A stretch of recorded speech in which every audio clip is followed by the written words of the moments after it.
Hey YouTube, Latoya Michelle here. Welcome back to my channel. Here with another video.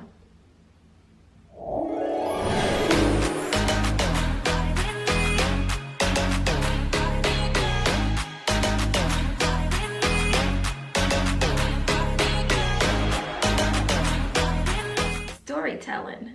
That's a skill that, if developed and used purposefully, can contribute to inclusion, connection, build confidence, and bring about change.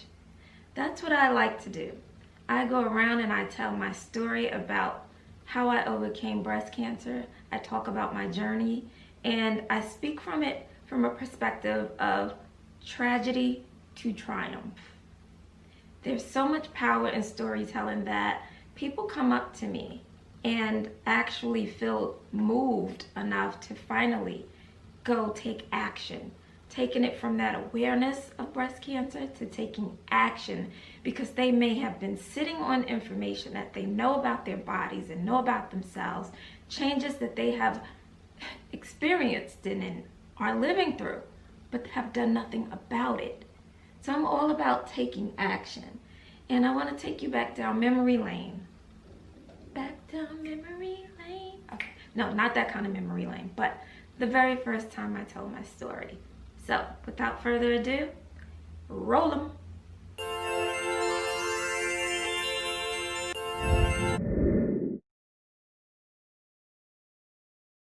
No one knows this better than someone who has experienced breast cancer firsthand. It is my great honor to introduce to you living proof that we are making strides toward a world with more birthdays. Would you give a warm welcome to Latoya Williams?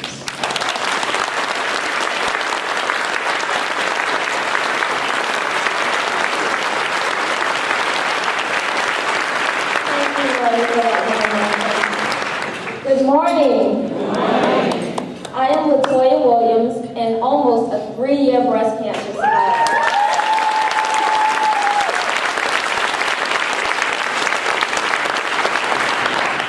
When I was 14 years old, I lost both of my grandmothers within 8 months of one another from breast cancer. In my young mind, cancer equaled death. Out of fear, I learned to know and examine my body early in life. I found my first breast lump at the age of 13, while my grandmothers were still undergoing their battle. My parents took me to the doctor immediately. And although everyone around me was confident that it was not cancer because of my age, I was scared.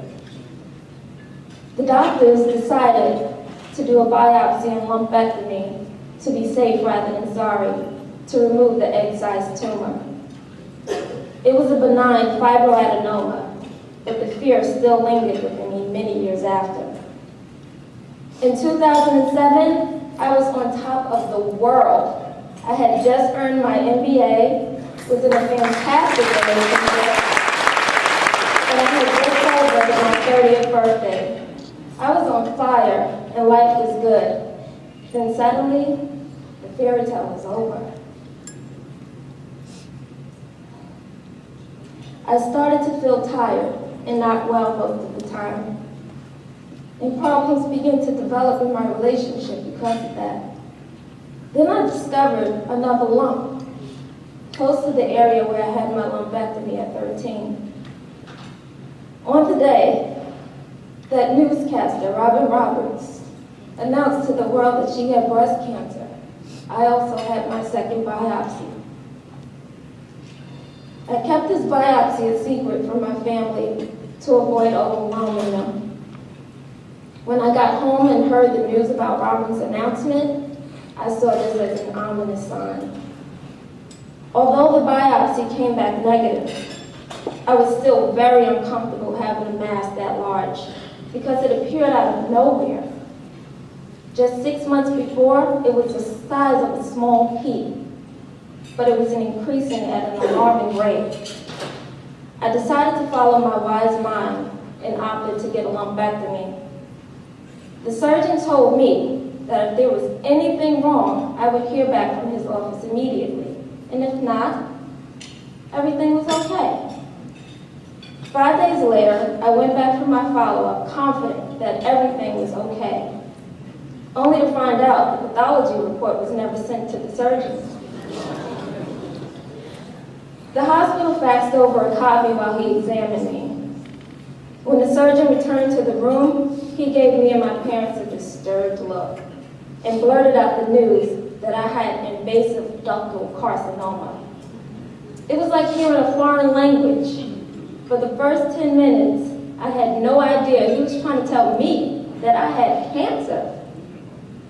He already began running down the protocol list of all the doctors I would have to see, the need for a second surgery to clear the margins once chemo was done, and blah, blah, blah. It made no sense to me or my parents.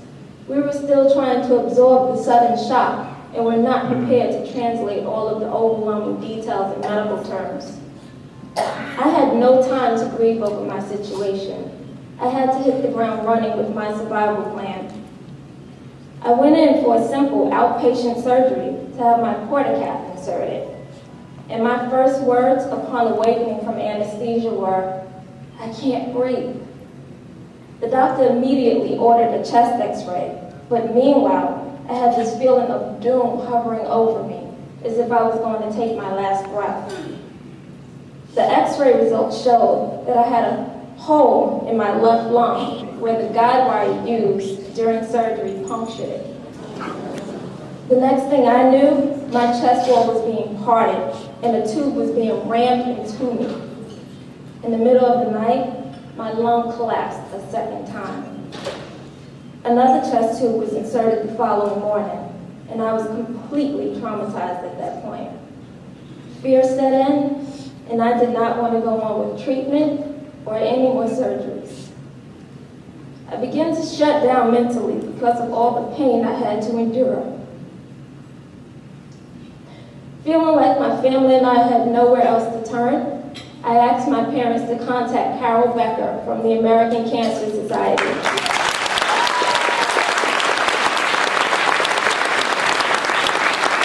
We met Carol at the 2007 Making Strides Walk.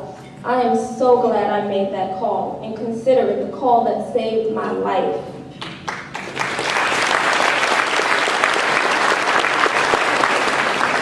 Not only did we discover that the American Cancer Society was a place of understanding, but a great source of information and knowledge.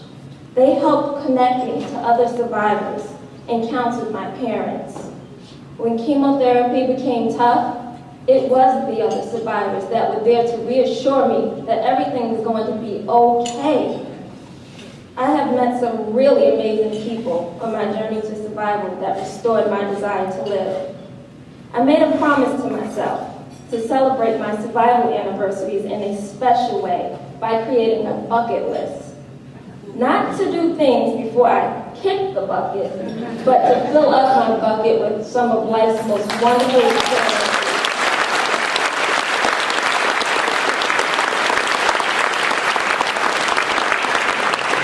On my first year survival anniversary, I went skydiving. I jumped 13,500 feet out of a perfectly good plane. On my second year, I kissed a dolphin in sunny hot Jamaica during my growing getaway. My list is long, and I plan to be here many years to come.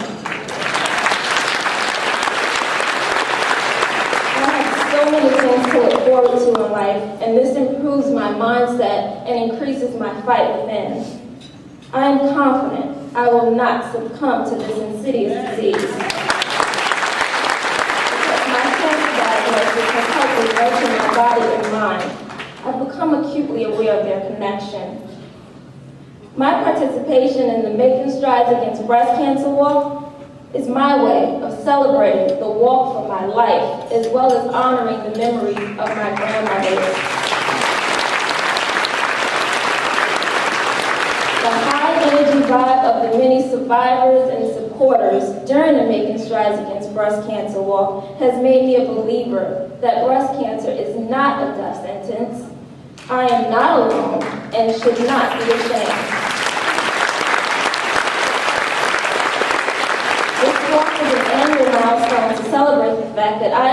survivor.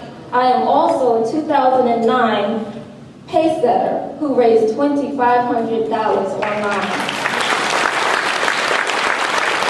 I hope you all will join me in Prospect Park on October 17, 2010 to raise awareness and money for our fight to eradicate cancer.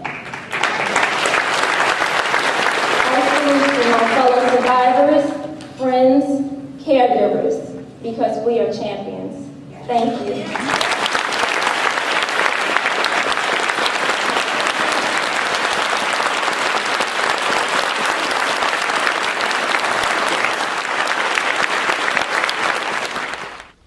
So ladies and gents, if you have a story to tell, go and tell that story. You never know whose life you might touch or even change. Now understand this, not everyone will care about your story or is moved by your story, and that's okay too. If you can touch at least one person by what you went through, consider that a job well done. So I hope this advice is helpful, and I look forward to hearing lots and lots of stories about overcoming. So until next time, bye.